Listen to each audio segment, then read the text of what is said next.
Assalamualaikum warahmatullahi wabarakatuh. Berjumpa kembali bersama kami di channel Trend Horror. Baik, pada konten kali ini saya akan kembali memberikan sebuah cerita yang sangat menegangkan sekali. Apa ceritanya? Langsung saja tonton video ini sampai selesai. Dan yang baru bergabung, jangan lupa didukung dengan cara subscribe, di like, di komen, dan di share. Dan jangan lupa dibunyikan loncengnya. Langsung saja kita simak bersama. Mulai itu tahun 2013 dan tepatnya tuh bulan Mei Mei. Saya yang biasanya kumpul sama anak-anak di pasar yang sering kerja serabutan dan biasanya ngumpul kalau misalkan sore sama anak-anak. Nah, tiba-tiba saya punya teman yang lumayan dekat juga lah. Dia tuh nyamperin saya, datang. Dan mungkin karena saya waktu keadaan itu lagi terpuruk, emang lagi kerja nggak ada, luntang-lantung lah. Ekonomi lagi sulit lah. Iya, lagi sulit. Dan kebenaran saya juga mempunyai anak 3. Dan tiba-tiba teman saya itu bilang, lu mau nggak jadi kaya? Langsung begitu ngomong? Iya. Nah, saya kan bingung, maksudnya gimana kaya? Ya pokoknya adalah, tadi ikut sama gua. Nah, setelah itu saya nambah penasaran. Dan kita ngobrol 4 mata lah sama teman saya itu. Maksudnya gimana untuk menjadi kaya itu? Pokoknya lu ikutin gua aja. Dan kalau misalkan lu benar niat, jadi sediain aja uang 4 juta buat kita berangkat. Berangkat kemana? Pokoknya sediain dulu aja uang. Kalau bisa besok kita berangkat. Dan setelah itu saya memaksakan diri untuk mencari uang tersebut yang nominalnya sebesar 4 juta itu. Dapatlah uang itu. Ya, semalam itu saya dapat minjem iya, sama saudara atau siapa? Saudara, kakak. Dan setelah itu tepatnya pagi itu sekitar antara jam 7-an lebih lah, kita udah standby di pasar, kita ketemu, akhirnya berangkatlah kita ke daerah Jawa Barat, menemui ke rumah dia dulu langsung. Ke rumah temen? Ya, yang ngajak saya aja. Ya. Dan setelah itu sampai di rumahnya, saya disambut sama keluarganya. Dan tiba-tiba bapaknya juga datang tuh. Setelah bapaknya datang, kita ngobrol-ngobrol. Dan tanpa saya harus bicara sama bapaknya tujuan saya datang ke sini itu, bapaknya udah tahu. Dan setelah sorenya itu, saya sama teman saya itu diajakin ke belakang perkarangan rumahnya. Ke belakang? Perkarangan rumahnya antara 100 meteran lah dari rumah dia. Dan tepatnya di situ ada pemakaman umum, tapi ada pemakaman yang dituakan lah di situ, semacam kayak keramat gitu. Nah, setelah antara maghrib dan isya itu, saya disuruh duduk dekat kuburan bersama bapaknya ini. Dan setelah itu bapaknya semacam kayak wirid ritual gitu. Kirain saya di kejadian itu mau di sini, mau di tempat bapak itu. Ternyata setelah itu dia wiridan, dari dalam kubur itu, dari tanahnya keluar asap putih dari dalam kubur itu. Dan si bapak itu bawa gelas, semacam gelas kayak teh gitu yang kecil, dan lengkupin gelasnya ke asap itu yang tumbuh. Setelah asapnya masuk ke gelas, digoyang-goyangnya dan berubah lagi jadi semacam gumpalan darah. Asap yang tadi di botol berubah darah? Iya, dari kuburan itu, asap dari kuburan itu. Digoyang-goyang, jadi segumpalan darah kental gitu. Dan setelah itu, dia bilang, minum ini. Dan saya kaget, untuk apa? Untuk apa, Mbah? Saya ngomongnya kan, Mbah, minum aja, ini buat kekebalan tubuh kamu, sama buat menjaga kamu lah, badan kamu. Soalnya, besok kamu berangkat. Nah, setelah saya minum, tanpa saya banyak pikir panjang lah, saya minum buat badan ini. Dan setelah saya suruh tidur. Dan paginya itu mobil yang mau kita berangkat itu udah standby di rumah, di depan rumah, mobil sewaan. Nah, setelah itu kita packing, berangkatlah kita dari rumah teman saya itu ke daerah Jawa Tengah. Perbatasan Jawa Barat Jawa Tengah itu, saya yang biasanya kalau di jalan itu ingat jalan, ingat hafal jalan lah. Oh, jalan ini. Nah, setelah pertengahan itu, saya sama sekali nggak ingat jalan itu. Dan saya ingat-ingat itu sorenya udah sampai di Jawa Tengah itu, udah ada di depan rumah si Mbah Dukun. Nah, di sana saya juga belum terlalu paham. Kita datang, Mbah Dukunnya ada, langsung menyambut. Setelah itu masuklah, dan si Mbah Dukun nggak tanpa basa-basi juga langsung menanya, uangnya dibawa, maharnya. Nah, setelah maharnya itu saya kasihin sebesar yang tadi teman saya bilang itu. Nah, setelah itu kata Mbah Dukun, ya udah tunggu di sini dulu aja, ngobrol-ngobrol. Saya mau berangkat dulu. Dibawa uangnya. Nah, setelah maghrib itu Mbah Dukun itu datang tuh dari belakang rumah dia, ada pintu lagi. Dia membawa semacam kayak sesajen, saya kayak buhur lah, buah-buahan untuk ritual. Setelah itu ngobrol, dia nyamperin saya, jabat tangan. Sampean udah siap? Nah, setelah saya siap, Bah. Kita ngobrol biasa lagi, bercanda. Simbahnya berangkat lagi ke belakang. Selang berapa menit lagi dia datang lagi. Sampean yakin udah siap? Siap, Bah. Tepat jam 11, jam berapa, antara malam, tengah malam itu, saya dibawa masuk ke kamarnya. Dan di kamarnya itu udah tersedia semacam kayak tempat air, wajan air gitu, dan sesajen-sesajen udah lengkap lah. Dan itu di kamarnya ditutupin dengan kelambu. Nah, setelah itu sebelum ritual, langsung saya ditanya lagi, sampean udah siap belum untuk melakukan ini? Saya siap, Bah. Dan siapa yang mau akan dikorbankan? Siapa yang akan dikorbankan? Iya. Oke. Nah, setelah itu saya pikir lagi, saya siap, Bah, apapun resikonya. Saya siap untuk anak pertama aja, Bah. Lalu mengorbankan Anak pertama. malu. Iya. Oke. Karena mungkin keadaan saya lagi gelap mata dan mungkin hinaan dari mana-mana datang, ya saya nekat waktu itu, Bang. Nah, setelah ijab kabul kata Simbah nyampe bilang, tapi saya tidak bisa memprediksi siapa yang mau diambil. Soalnya dalam alam gaib itu tidak bisa memilih siapa-siapa yang mau diambil gitu. Ya. Nah, di ritual, setelah ritual itu saya duduk di pinggir dia. Dalam ritual dia namburin buhur, keluarlah asap. Nah, di dalam asap itu tiba-tiba tangannya ke bawah gini. Cus. Setelah dikeluar baru segini, timbullah kepala semacam kayak orang hologram gitu. Nah, setelah kayak gitu bilang, ayah sakit, ayah sakit, ayah sakit. Ternyata yang dia itu tuh hologram anak saya, semacam kayak anak saya mukanya. Anakku yang keberapa? Itu yang dia ambil, dia yang ketiga, yang anak yang paling saya sayang. Yang keluar itu malah anak ketiga. Iya. Padahal di awal lo milih anak pertama. Anak pertama. Oke. Nah, setelah dicabut terus, nyampe ke dengkul kaki ini, dan teriak lagi, ayah sakit, ayah sakit. Dan saya belum berpikir, tiba-tiba depan mata saya tuh ada uang 3 karung, semacam koin emas. Saya udah berpikirnya, wah, gua kaya nih, gua kaya, udah senang. Nah, setelah sampai mata kaki dan teriakan anak saya nambah kenceng sambil nangis, ayah sakit, ayah sakit. Di sana saya langsung berpikiran, kok kenapa anak yang gua sayang malah diambil? Dan setelah mau ditarik lagi, saya bilang, Bah, stop. Saya nggak bisa. Dan si mbahnya belum terlalu fokus kali, dia masih itu. Saya nyampe bilang 2 kali, Bah, stop. Udah, stop. Dan si mbah tangannya gini lagi.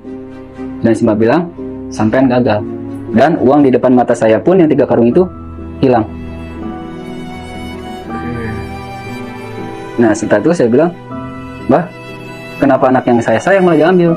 Kan pertama bilang, kata saya juga, kata Simbah dalam bahasa saya, dalam bahasa Indonesianya, saya tidak bakal bisa memprediksikan siapa yang mau diambil dalam alam gaib ini. Nah, setelah itu Simbah bilang, sampean gagal. Dan di sana saya drop karena mungkin apa ya, uang saya udah habis dan semualah udah habis, nggak megang sama sekali. Dan di sana saya suruh keluar lagi, dan di sana saya udah nggak bisa berpikir panjang, udah diam. Akhirnya disuruh istirahat. Nah, setelah subuh itu ternyata pas saya bangun, teman saya udah berangkat, nggak ada. Yang antar saya itu Udah pergi? iya. Oke. Ternyata saya ditinggal. Dan setelah saya pulang pun, yang punya rumah ini Simbah ini udah nggak ada. Maksudnya pas saya mau pulang tuh nggak disambut buat pulang gitu.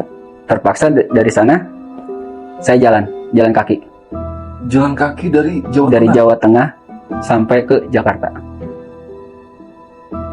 Karena lu nggak punya apa-apa. Nggak ada seperak uang pun. Dan di pertengahan jalan pun saya mencoba untuk menjual jaket, menjual HP, tapi nggak ada yang mau. Entah karena emang pada nggak mau atau ada hal lain gitu.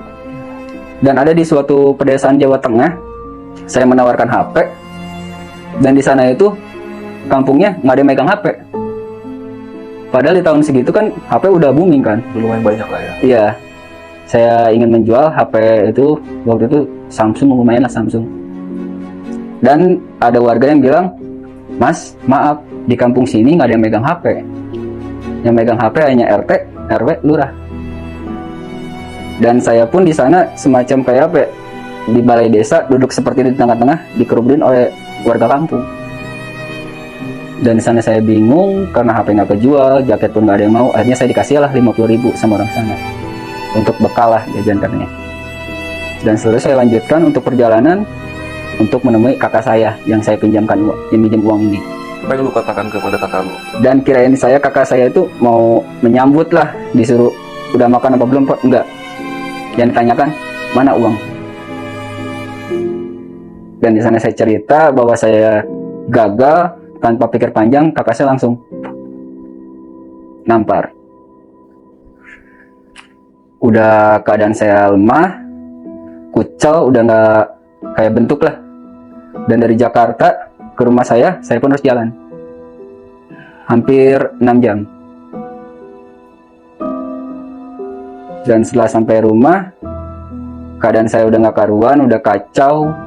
Dan dari pihak istri pun menanyakan, saya nggak hiraukan. Nah, setelah udah berjalan waktu, saya biasa lagi, mulai kejadian-kejadian aneh yang saya alami di rumah. Antara kalau yang saya rasakan sendiri, sering setiap subuh, antara pertengahan subuh sama subuh dari jam 3 sampai jam 6 pagi itu, di dinding pinggir kamar saya itu ada yang ngetok-ngetok. Dan sedangkan saya cek beberapa kali nggak pernah ada orang. Dan saya tanya ke tetangga, malah tetangga bilang nggak bakal mungkin lah ada yang iseng. Dan istri bilang, itu cuma cicak kali. Tapi saya pikir cicak kok bisa kencang gitu. Dan setelah keesokan harinya, tepatnya saya masih ingat istri bilang jam 9 itu, di plafon rumah di atas rumah itu kayak ada banyak suara tikus berlarian. Tapi padahal nggak ada. Saya hiraukan. Dan yang ngetok-ngetok kayak gini itu berkelanjut sampai sekarang. Sampai detik ini? Iya. Dan dari pihak keluarga pun sempat nggak percaya kalau ada yang suara ketok-ketok kayak gitu. Akhirnya, pertama istri saya menyadari, lagi duduk dekat pintu dapur, enak-enak duduk. Pas ngeliat ke belakang dia ada sosok gede tinggi. Jadi badannya tuh nyampe ke atas, tapi si kepala nggak kelihatan. Di situ istri kaget, teriaklah. Dan saya bilang, nggak usah teriak, mungkin ada yang jahil kali. Dan saya mikirnya kayak gitu. Dan dari mertua pun nggak percaya. Apaan sih? Nah, ternyata mertua pun pernah diliatin pas mau buka pintu rumah. Ada sosok putih gini lagi duduk kayak di kursi. Dan dia kaget, histeris, sampai sakit juga sih. Nah, kejadian yang saya alami setelah saya pulang dari sana pun, setiap saya punya uang, misalkan di atas 500 gitu, dompet saya selalu hilang. Sekarang saya buka dompet, saya masukin, selang 1 menit itu dompet nggak ada. Pas saya kerja itu, misalkan 1 menit, paling dari sini berapa jarak meter gitu, pas saya cari nggak ada. Itu kejadian udah 4 kali. 4 kali kejadian 4 kali. Nah, setelah dompet kehilangan, akhirnya saya nggak pernah pakai dompet. Dan kalau misalkan ada uang, saya kan selalu menghitung nih. Setiap malam, misalkan ada uang 1 juta, kalau nggak 500, saya taruh di lemari. Pagi-pagi nggak ada 1 lembar, kalau nggak 2 lembar. Itu berkelanjut sampai sekarang. Soal uang. Sempat saya nuduh ke mertua saya, soalnya masa waktu malam uang ada segini, kenapa paginya ada segini? Dan mungkin mertua pun nggak enak hati dan merasa tersinggung. Dan akhirnya saya jujur ke keluarga bahwa saya pernah melakukan pesugihan anak dan ternyata gagal. Di sana istri pun kaget dan gak percaya juga kenapa saya yang dulunya baik, diem gitu, kok jadi bisa kayak gini. Dan setelah tahu pun, hari-hari berikutnya sikap sama kelakuan saya jadi berubah total 180 derajat. Saya sering mabuk-mabukan, sering judi. Ya udah nggak bener lah. Dan mungkin istri udah merasa jenuh dengan sikap saya. Akhirnya saya dibawa berobat oleh istri. Ketemulah saya sama sosok perempuan, saya sebutlah Bunda. Nah, saya datang ke sana bersama istri. Baru sampai depan rumahnya pun, muka saya udah nggak karuan rasanya. Dan datang masuk ke dalam, saya nggak ngomong apa-apa nih ke bundanya. Ternyata dia juga udah merasakan apa yang saya mau datang tuh mau ngapain. Ya udah langsung masuk aja ke kamar. Bunda itu bilang. Nah, setelah masuk ke kamar sendiri, saya disuruh semacam semedi gitu. Saya diam. Dari balik tembok itu muncul sosok cewek, perempuan. Mukanya tuh jelek, hancur, pokoknya bau. Dan dia malah ketawa bikin saya. Dan saya pun kaget. Nggak kaget, saya langsung keluar. Dan Bunda bilang, gimana? Udah? Iya, kata saya. Dan Bunda bilang, maaf, di dalam tubuh kamu itu ada 3 sosok makhluk. Dan Bunda bilang, saya nggak bisa ngeluarinnya. Dan saya kaget.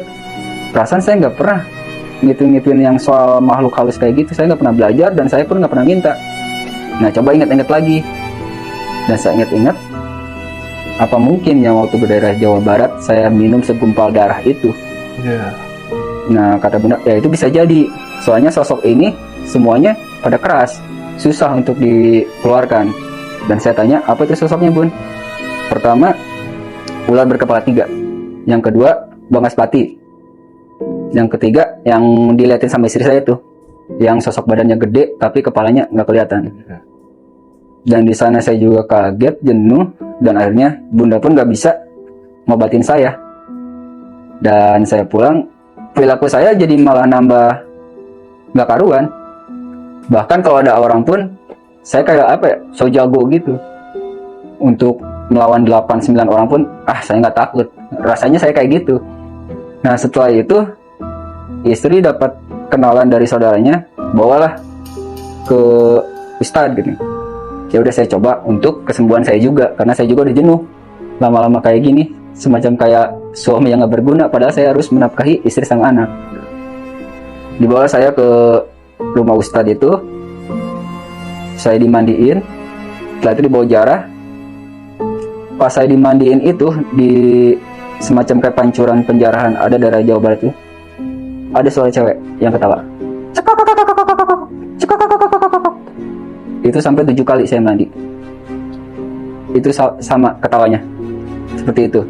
Dan ternyata ustadz itu pun nggak bisa ngeluarinnya. Dan itu nominal uang untuk ngeluarnya pun lumayan juga, saya harus nyari.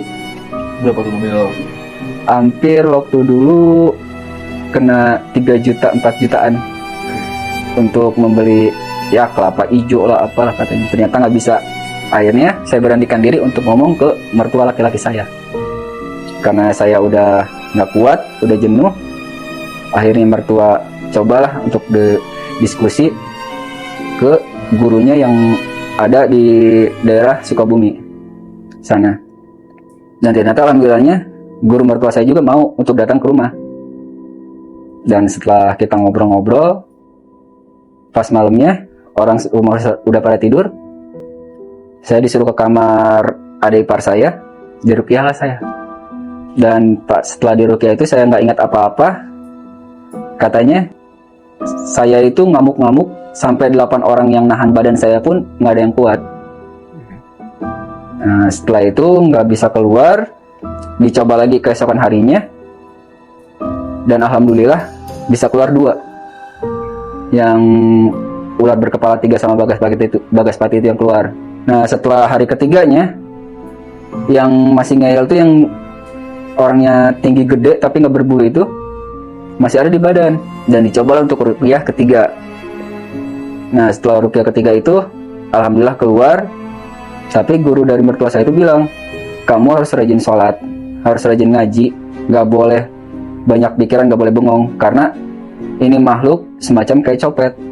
Jadi dia tuh ngeliat di belakang pintu, setiap kamu lengah sedikit dia masuk lagi, karena dia nggak mau keluar, karena yang nanamnya itu orangnya udah nggak ada, udah meninggal, yang di Jawa Barat itu. Yang jauh itu udah meninggal. Iya, setelah saya pengen diobatin itu, dan itu dia nggak mau keluar kalau nggak sama orangnya. Nah setelah itu saya coba untuk belajar ngaji lagi, karena saya udah lama mungkin nggak pernah ngaji, nggak pernah sholat lah. Saya coba untuk sholat lagi, mendekatkan diri lagi. Di sana tetap masih ada gangguan yang saya ibaratkan aneh lah bagi orang-orang. Nah setelah itu istri pun udah mulai bangkit, keuangan saya yang hancur jadinya. Dalam hal kerjaan pun saya pernah hampir 2 kali mau ketabrak Oke. Emang kerja di bagian bidang apa? di transportasi. Nah setelah itu mau memasuki puasa, saya udah rada enak badan, udah semacam normal lagi, minum sama judi udah saya kurangi. Masuk ke mau lebaran 2 hari, saya diajak sama kakak saya ke pasar, suruh bantu-bantu. Dan setelah beres, tepat setengah 12 itu, saya dikasih uang sama kakak 500.000. Kata saya, tumben-tumben amat ngasih. Nah, saya dikasih, pulanglah saya ke rumah. Tiba-tiba saya harus mampir ke warung. Nggak langsung pulang ini, mampir ke warung dulu. Di sana saya beli rokok yang saya nggak suka. Rokok Surya, rokok Jinggo, rokok Super, Marlboro merah sama yang lainnya. Dan saya juga kaget, buat apa gue beli rokok banyak-banyak. Dan saya beli aqua dingin 1, saya pegang masih di tangan kiri saya. Dan saya berangkat, jalan lah. Saya nggak ngeh kalau saya bawa motor hampir 120 km per jam. Dan tanpa saya sadari, dari warung sama nggak jauh itu, ada motor yang melintas juga. Dan saya ke kanan, dia ke kanan, saya ke kiri, dia ke kiri. Akhirnya terjadi tabrakan. Dan itu saya mental hampir 100 meter. Dan saya tabrakan, saya nggak ngerasa apa-apa, saya berdiri. Setelah berdiri, saya langsung jatuh. Ternyata saya lihat kaki saya berdarah, semacam kayak air mancur. Pas dilihat, jari saya hilang 2. Jadi hilang 2? Iya. Kaki? Iya. Oke. Mau dilihat atau gimana? Boleh, coba kayak gimana? Nah, ini. Jadi robeknya dari sini sampai ke sini. Wah. Ini jari langsung hilang 2. Oke. Jari telunjuk sama jari tengah berarti ya? Iya. Itu tepat 2 hari mau lebaran. Ini waktu itu lebaran yang tahun berapa waktu itu? Udah masih 2013. Masih di tahun yang sama ya? Iya. Oke. Nah setelah itu saya langsung dibawa ke rumah sakit. Saya bilang dulu ke yang nawannya saya, tahan dulu yang nabrak gua, tahan dulu, takut kabur dia. Tapi dia nggak kabur, diem. Tapi saya takutnya diberangkat. Saya dibawa ke rumah sakit. Di sana badan saya menggigil seperti es lah. Tapi saya nggak pingsan. Saya ngelihat darah tuh ngucur kayak air mancur. Dan setelah itu saya dibawa ke IGD dan kata dokter, ini harus langsung dioperasi. Dan yang lucunya saya belum cerita, keluarga saya datang, pertama ibu saya, baru ngeliat kaki saya, pingsan. Datang kakak pertama, kedua, ketiga saya datang langsung pingsan, tanpa ngomong sepatah kata pun karena ngeliat kaki saya. Nah saya dioperasi itu hampir jam 10 siang sampai jam 3 sore. Malamnya setelah saya dioperasi, ada tuh yang ngejenguk saya, cewek, dan dia bawa buah tangan lah, buah-buahan gitu. Sehat-sehat ya mas? Dan saya bilang, oh ya mbak. Nah setelah sudah pergi, saya nanya ke suster, sus yang tadi jenguk saya mana? Dari tadi nggak ada yang ngejenguk mas. Nggak ada yang ngejenguk. Dari tadi saya di sini nggak ada yang ngejenguk. Dan saya nggak percaya dong, ini ada buah-buahannya. Ini siapa yang ngasihin? Bener nggak ada mas? Buah-buahnya tapi ada? Ada. Bener nggak ada mas? Nah ini masa saya ngarang kok? Dan suster pun kaget dan bingung kali. Dan udahlah kata saya, ya, mungkin ada yang nganter siapa gitu. Dan setelah itu, yang anehnya saya dari kaki ini, kata dokter paling ini bisa sembuh 1 tahun 2 tahun baru bisa jalan. Lama juga ya? Kata dokter. Tapi 6 bulan saya udah bisa main bola, main futsal. dalam keadaan masih diperban tapi pakai sepatu. Nah setelah itu saya coba pakai tongkat jalan seperti biasa, semacam kayak nggak dioperasi, tapi ini saya masih robek, masih belah. Nah setelah hampir 3 bulanan lah setelah itu saya baru pulang. Itu anak saya yang dari pagi siang sore itu bercanda sama keluarga, ngobrol dan ketawa-ketawa. Saya pulang tepat jam 7, saya datang setengah 8, tiba-tiba dia meluk. Nah pertama saya dan senyum, tiba-tiba meninggal. Anak pertama? Iya. Nggak sakit, nggak ada apa? Nggak ada sakit, nggak ada apa. Meninggal? Dan itu pun meninggal dia semacam kayak mau buang air, mukanya langsung hitam ngedem. Dan itu dia meninggal benar-benar dalam pelukan saya. Innalillahi. Dan di situ saya baru nyadar, baru merasa, oh apa ini efeknya. Dan di situ saya minta maaf, sujud sama istri, karena mungkin kesalahan saya juga. Dan mungkin ya udah takdir kata istri juga. Tapi tetap saya merasa bersalah sampai di sana. Dan ini jadi pengalaman berharga bagi saya untuk tidak mau terjerumus lagi dalam hal yang seperti ini. Dan setelah kejadian itu pun istri pernah mimpi bahwa anak bilang, "Ibu, Dede dingin." Masuk dalam mimpi? Iya. Bilang seperti itu? "Ibu, Dede dingin." Dan mungkin kata mertua, ya udah sedekahin aja bajunya. Dan akhirnya baju-bajunya disedekahin. Dalam mimpi itu anak senyum. Kata istri, ya udahlah kita ikhlasin, mudah-mudahan ini jadi tabungan kita nanti. Dan di sana saya ngerasa drop, nyesel. 3 bulan saya nggak tidur malam, Mas. Jadi saya tidur, baru bisa tidur tuh antara jam 6 sampai jam 7 sampai jam 8 pagi. Dan itu kayak saya udah nggak karunia, udah nggak bener lah. Dan akhirnya saya coba untuk berubah, saya coba untuk nyari kerja. Dan alhamdulillah saya dapat kerja di transportasi itu. Ya, tapi itu keuangan saya jadi hancur. Jadi saya pernah ketipu dan uang gaji saya pun setiap bulan habis. Dan pernah saya tanyakan dan saya pernah pingsan juga katanya. Ada yang masuk ke badan saya katanya. Dia sambil ketawa, uangnya gua ambil. Dan misalkan saya meminjam uang nih ke orang, ini setengahnya buat bayar hutang, setengah lagi pegang mas saya, tapi habis nggak karuan. Itu kerjaan gua kata dia. Gitu kalau dalam bahasa itunya. Dan di situ saya langsung sama keluarga antara dikucilkan, dijauhkan, dan dihina. Sama keluarga sendiri? Sama keluarga sendiri dan sama teman-teman juga. Dan saya ambil hikmahnya, mungkin ini karena dosa-dosa saya juga, dan saya coba untuk lebih mendekatkan diri sekarang sama Allah. Dan mungkin saya yakin dan percaya juga pasti ada jalannya untuk ini semua, karena saya emang niat pengen ngerubah ini semua. Karena yang namanya dihina sama orang itu sakit banget ya sekarang. Dan untuk kesalahan juga, saya coba untuk meyakinkan istri untuk bersabar untuk menghadapi ini semua. Dan alhamdulillah istri ngerti. Dan untuk kesalahan pun saya jualan aqua. Sekarang?